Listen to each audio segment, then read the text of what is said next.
सिंहासन बत्तीसी की सातवीं पुतली कौमुदी, विक्रमादित्य और पिशाचिनी। रात्रि की निस्तब्धता में कुछ असामान्य था।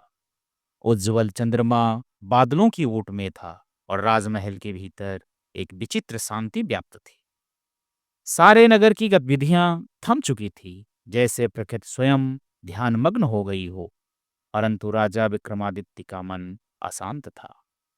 उनके कक्ष में सुगंधित धूप जली हुई थी, सैया मखमली थी और दरबारियों की थकान भरी कहानियां खत्म हो चुकी थी। लेकिन नींद जैसे कहीं खो गई थी। आंखें बंद करते ही एक बेचैनी, एक हलचल सी उन्हें घेरे रहती। वे ध्यान करने लगे, अपने भीतर उतरने की कोशिश करने लगे। लेकिन तभी एक करुण क्रंदन, एक स्त्री की असहनीय वेदना उनकी अंतरात्मा को चीरती हुई आई।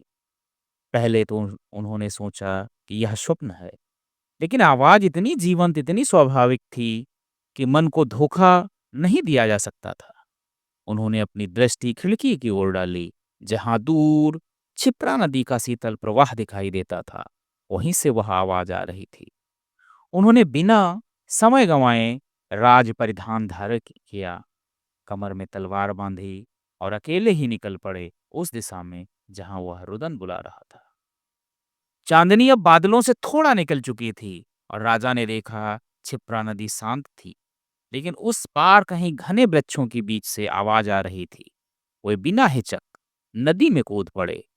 राजसी आभूषण और वस्त्र अब गुना गए, पर राजा की आंखों में केवल वह स्त्री की पीड़ा ही तैर रही थी। क्या उनकी प्रजा में कोई ऐसा दुख है जो उनके ध्यान में नहीं था? दूसरे किनारे पहुंचकर उन्होंने अपने वस्त्र से जल झाड़ा और जंगल की ओर बढ़े।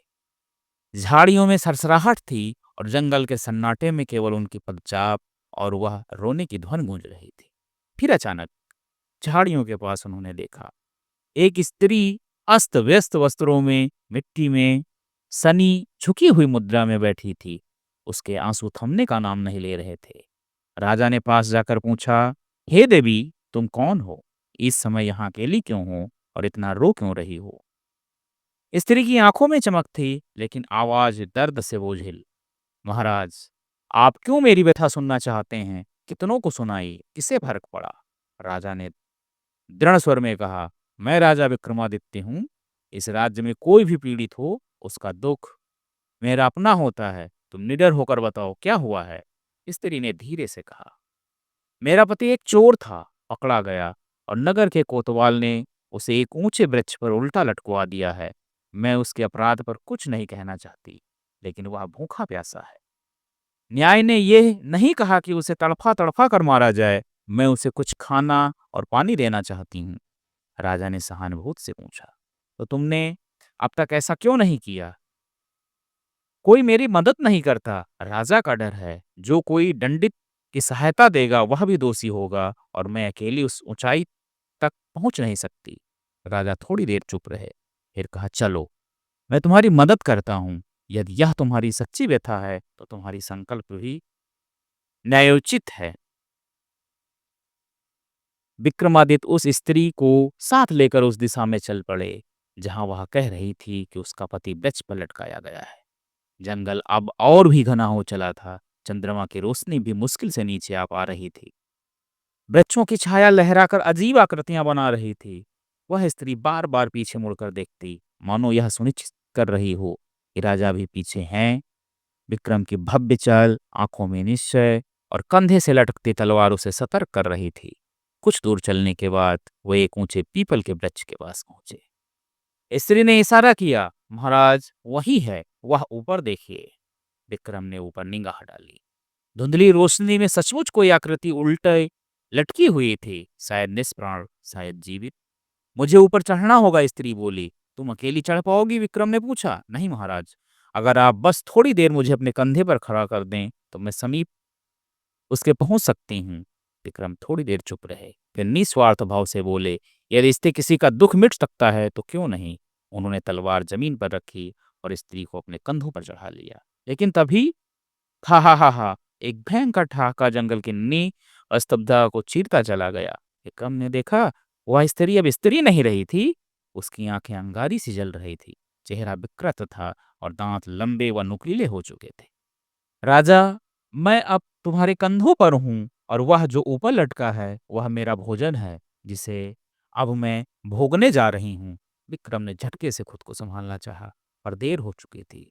वह स्त्री जो वास्तव में एक पिशाचिनी थी, हवा में उड़ी और पल भर में उस लटकते सो पर टूट पड़ी। देखते ही देखते वह उसे चबा गई। उसकी लाल आंखों में एक तृप्ति थी, जैसे बरसों की भूख मिट गई हो। राजा तलवार उठाने ही वाले थे कि पिशाचिनी ने दोनों हाथ ऊपर कर रुकने का संकेत दिया। रुको राजन, तुम्हें मारा नहीं, उल्टा मैं तृप्त हो चुकी हूँ और यह मेरे नियम में है कि जो मुझे भोजन में सहायता करता है, मैं उसे वरदान देती हूँ। विक्रम की भवें तन गईं, पर उन्होंने संयम रखा। मांगो राजन, मांगो, जो भी चाहो, धन, यश, आयु, सौंदर्य, मैं सब कुछ दे सकती हूँ, दे दूंगी। राजा ने कुछ पल सोचा, फिर बोले, यदि देना ही चाहो तो ऐसा वर दो जिससे मेरी प्रजा कभी भूखी ना रहे। मुझे अन्नपूर्णा दो। पिशाचिनी ने ठहाका मारा। वाह राजन, तुमने स्वयं के लिए कुछ नहीं मांगा, पर अन्नपूर्णा मेरे अधिकार में नहीं है, लेकिन मेरी बहन दे सकती है। चलो मेरे साथ। वे दोनों नदी के किनारे पहुंचे, जहां एक पुरानी झोपड़ी थी। चारों ओर एक गंध थी, धूप, औषधियां और कुछ रहस्यमय तत्वों की।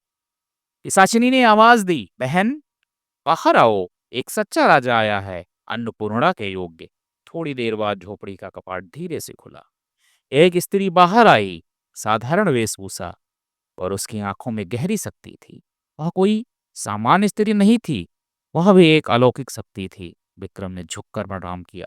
पिशाचिनी बोली, बहन, ये है विक्रमादित्य, इन्हें वह अक्षय पात्र दो जिससे कोई भूखा ना रहे। स्त्री मुस्कुराई, उसकी मुस्कान में करुणा थी, जांच भी।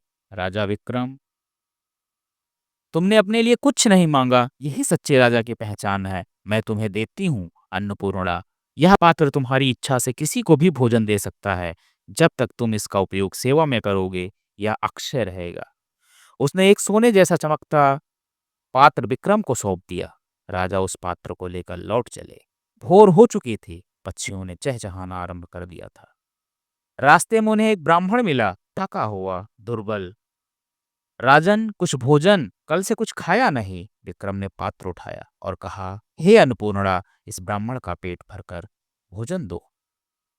क्षण भर में उसके सामने अनेक व्यंजन प्रकट हो गए, चावल, दाल, घी, रोटियां, फल, मिठाइयां। ब्राह्मण ने श्रद्धा से भोजन किया। भोजन के बाद राजा ने दक्षिणा देनी चाहिए। ब्राह्मण बोला, यदि आप सचमुच देना चाहें तो यह पात्र मुझे दे दीजिए, ताकि मुझे फिर कभी किसी के आगे हाथ ना फैलाना पड़े। विक्रम मुस्कुराए और बिना एक पल गंवाए वह दिव्य पात्र ब्राह्मण को दे दिया।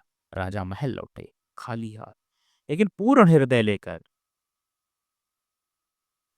कहानी सुनाने के बाद पुतली कौमुदी बोली, बताओ राजा भोज, क्या तुम भी इस प्रकार निस्वार्थ भाव से अपने राज्य और प्रजा के लिए स्वयं की इच्छाओं का त्याग कर सकते हो? क्या तुम भी भूख मिटाने के लिए पात्र पाकर उसे दान दे सकते हो? राजा भोज चुप थे। विक्रम की छवि जैसे सिंहासन में जीवित हो उठी थी। दोस्तों, यदि कहानी पसंद आई हो तो हमारे चैनल को लाइक, सब्सक्राइब और शेयर करें। और सिंहासन बत्तीसी की अन्य कहानियां हमारे प्लेलिस्ट में अपलोड हैं, कृपया जाकर उन्हें देखें और अपना ज्ञान अर्जन करें। धन्यवाद।